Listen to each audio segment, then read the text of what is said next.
Par exemple, il y a eu un épisode pendant une semaine, j'ai laissé mon chien à garder, parce que nous étions partis à l'étranger, et il a eu la personne qui s'en occupait l'a trouvé très fatiguée, très inquiète.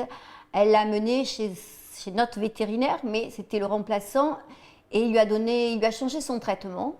Il ne connaissait pas vraiment le cas d'Atchoum, il a changé son traitement et elle, bien sûr, elle a appliqué à la lettre le nouveau traitement qu'il lui a donné et ça se passait très très mal. Et quand je suis revenue, le chien était très très mal.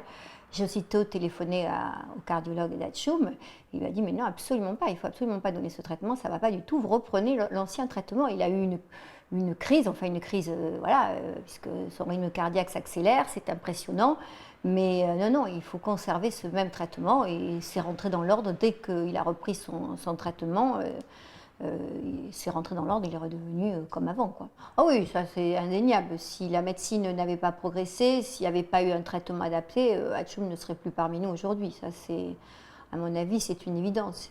Sa vie est liée à la prise de ces médicaments, ça c'est certain. Il est clair que sur un animal insuffisant cardiaque, alors je parle bien du stade d'insuffisance cardiaque, donc avec des œdèmes, il est clair que si on arrête le traitement, notamment le traitement diurétique, les animaux vont rechuter en général assez rapidement en fait. Donc si on se dit j'ai donné un traitement, mon chien va mieux, j'arrête tout, non, ça n'est pas le cas. Les maladies cardiaques, parfois ça surprend les gens. Et quand on a une infection, par exemple, on va donner un antibiotique 10 jours, ça va être réglé. Là, c'est une maladie cardiaque qui est là pour toujours. L'animal va vivre avec. Malheureusement, il faut être réaliste aussi. Au stade d'insuffisance cardiaque, ces animaux malheureusement vont mourir de cette insuffisance cardiaque à un moment donné. Avec les traitements que nous avons maintenant, on arrive vraiment à prolonger leur survie grâce à ces traitements en fait. C'est ça qui est important. C'est-à-dire que les traitements cardioprotecteurs vont augmenter surtout la quantité de vie et la survie des animaux.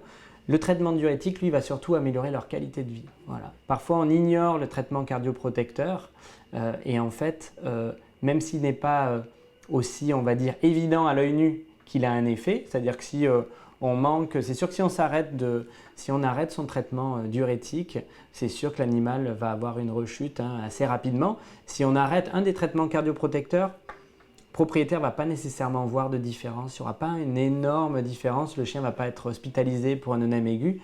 Par contre, bien à la fin, c'est un animal qui va peut-être être hospitalisé plus souvent parce qu'il ne respire pas bien et puis qui va vivre aussi moins longtemps parce qu'il n'a pas pris son traitement. Et ça, on ne l'apprécie pas sur le moment en fait.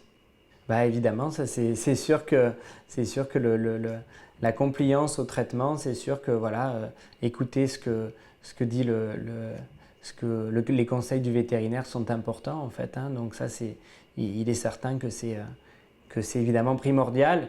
Voilà, donc après, c'est tout un chacun. Après, on est tous confrontés à ce problème. C'est pour ça qu'on a besoin d'explications. S'il y a des questions, il ne faut pas hésiter, je pense, à poser la question au vétérinaire. Pourquoi je donne ce traitement? À quoi il sert? Assez souvent, on s'aperçoit que les gens ne savent pas, finalement, ne connaissent pas le médicament qu'ils donnent. Et donc ça, je pense que c'est important, une histoire. Je pense que si on comprend mieux le traitement, si on comprend mieux la maladie, à ce moment-là, on est plus enclin à administrer le traitement à son animal. Après, voilà, c'est évidemment des recommandations. Après, on sait que parfois on ne se l'applique pas tout le temps à soi-même non plus, même quand parfois le médecin nous prescrit un traitement, on sait que parfois le traitement n'est pas suivi, donc c'est important. Voilà. Donc c'est important, je pense, c'est la compréhension surtout, parce que je pense que quand on estime qu'on n'a pas besoin d'un traitement, c'est que finalement peut-être qu'on n'a peut-être pas bien compris pourquoi il était important.